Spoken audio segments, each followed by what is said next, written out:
që ky është një libër poetik. And that there's vivid imagery Edhe aty ka imazhe shumë të gjalla to draw out deep, deep truth. për të nxjerrë të vërteta shumë të thella. Do you just want to read it in Albanian? The whole psalm? Yeah, Psalm all the way through. Yeah. Okej, le të lexojmë bashkë Psalmin 63. O Perëndi, ti je Perëndia im. Unë të kërkoj në mëngjes. Shpirti im është i etur për ty. Ty të dëshiron mishi im në tokë të thatë dhe të djegur, pa ujë. Kështu të admirova në shenjtërore, duke soditur forcën tënde dhe lavdin tënde. Meqense mirësia jote vlen më tepër se jeta, buzët e mia do të të lëvdojnë. Kështu do të të bekoj derisa të jetoj dhe në emrin tënd do të ngret duart e mia. Shpirti im do të ngopet si të kishte ngrënë palc dhe dhjam, dhe goja ime do të lëvdoj me buzë të gëzuara. Të kujtoj në shtratin tim, të mendoj kur i zgjuar natën. Duke qenë se ti ke qenë ndihma ime, unë këndoj tër gëzim në hijen e krave të tu. Shpirti im mbahet ngushtë te ti, dora jote djathtë më mban. Por ata që kërkojnë jetën time për ta shkatëruar do të zbresin në pjesët më të ulta të tokës. Ata do t'i dorëzojnë pushtetit të shpatës dhe do të bëhen pre çakejve. Por mbreti do të gëzohet te Perëndia.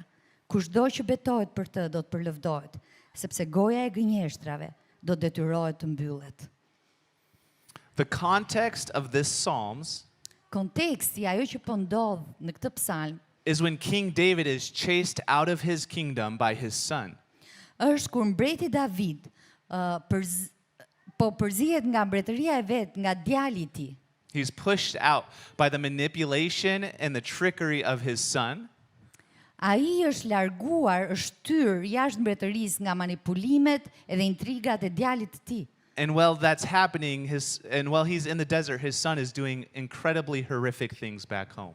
Edhe ndërkohë që ai tani është përzënë në shkretir, djali i tij është duke bërë gjëra të tmerrshme në shtëpi. David is probably not in a comfortable position when he writes this.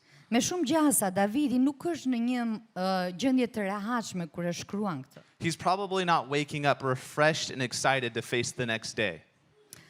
Me shumë gjasa nuk është shumë i gëzuar dhe mezi pret ditën që pason. But I'm sure that he is probably overwhelmed Por jam i sigurt që ai është i mbi ngarkuar by the status of his situation.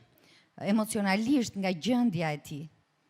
So when David writes about the wilderness, Kështu që kur Davidi shkruan për shkretëtirën, the scene communicates a dire situation of physical and spiritual need. ai po komunikon gjendjen e tmerrshme të nevojave të tij fizike dhe shpirtërore. Through the use of imagery, it communicates a desolate land. Përmes Pardon, can you... Excuse me, yeah, sorry. No, it's okay. Through the use of this imagery, Duke përdorur këtë imazh të shkretëtirës, it communicates a desolate land. ai po tregon që një tokë, po komunikon një tokë të izoluar. Where there's no water to quench his thirst. Një tokë të thatë ku nuk ka ujë që të plotsoj të shuaj etjen e tij. And his spirit thirsts for God. Dhe një shpirt që është i jetur për Perëndin. My kids love playing outside. Fëmijët e tij kanë shumë qejf të luajnë jashtë. It's a little bit hot outside right now, right? Është pak nxehtë tani jashtë apo jo? And they go outside and they play hard. Por ata luajnë jashtë edhe luajnë shumë fort. Often to their own detriment. Deri në ezaurimin e tyre. Where they forget their need for water and food. Harrojnë që kanë etje apo uri. Because they're having so much fun. Sepse po kënaqen kaq shumë. And then finally when they come in, Dhe më në fund kur ata kthehen, it's like a dead sprint to the water bottle. është like a dead sprint. They run to the water bottle as fast as they can. Është si një vrap drejt ujit. Shishe. Drejt shishes së ujit. They run to their water bottle and they drink deeply. Edhe pinë kaq fort. And there's something I see when my kid gets a drink of water. Edhe është diçka që unë shoh kur fëmijët e mi fillojnë të pinë ujin. There's like a level of satisfaction. Ka një nivel kënaqësie That they've been starving and dying of thirst for hours. që tregon që ata kanë qenë duke vdekur nga etja për orë të tëra. And when I thought about this, I thought about my own life. Dhe kur po mendoja për këtë, po mendoja për jetën time. How often the fun, Sa shpesh argëtimi apo qejfet, the enjoyment, kënaqësitë, the difficulties and hardships vështirësitë dhe sfidat can cause me to overlook the desperation of my thirst. mund të bëjnë që unë të neglizhoj dëshpërimin e etjes sime They shpirtërore. can cause me to forget how thirsty my spirit is Mund më bëjnë që të harroj se sa i etur është shpirti im, and how desperate my need for God is. sa dëshpërimisht kam nevojë për Perëndin. And I come to a place where I am desolate and desperate. Edhe arri pastaj në një pikë kur jam izoluar dhe dëshpëruar. Have you ever been in a season where life has led you to a place of exhaustion and weariness? Ke qenë ndonjëherë në një stin kur jeta të ka çuar në një pikë të lodhje, Whether it was full of really, really fun and exciting things, ka plot gjëra që të kënaqin e të gëzojnë, or extreme difficulty and hardship. apo vështirësi ekstreme dhe sfida, It's so easy for us to forget our need for God. në këto momente është shumë e lehtë për ne të harrojmë që kemi nevojë për Perëndin. That is where David finds himself. Në këtë pikë ka arritur Davidi. Life has brought him to complete exhaustion.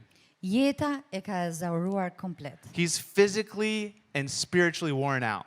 Ai është fizikisht dhe shpirtërisht i mbaruar. And he talks of a thirst that consumes his whole body and spirit.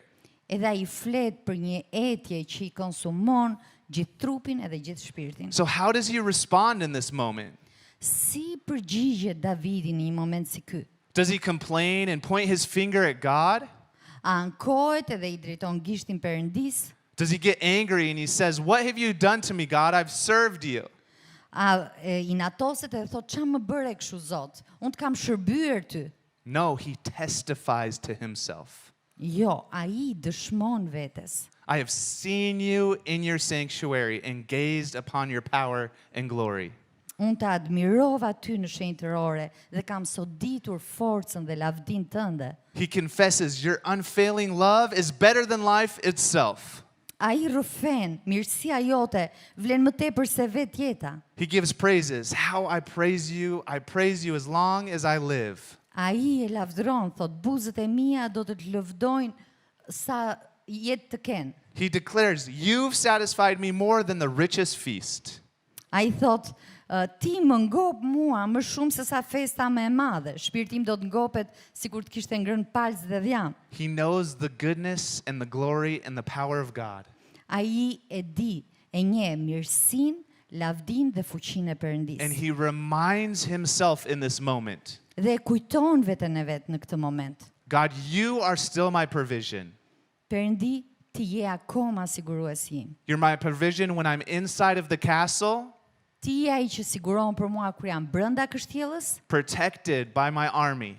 i mbrojtur nga ushtritë e mia, You're still my Lord that provides. por ti je akoma Perëndia im që siguron When I'm in the desert kur un jam në shkretë të tir and desperate for you." dhe i dëshpëruar për ty. It's one thing for us to trust God when we're thirsty and desperate at daylight.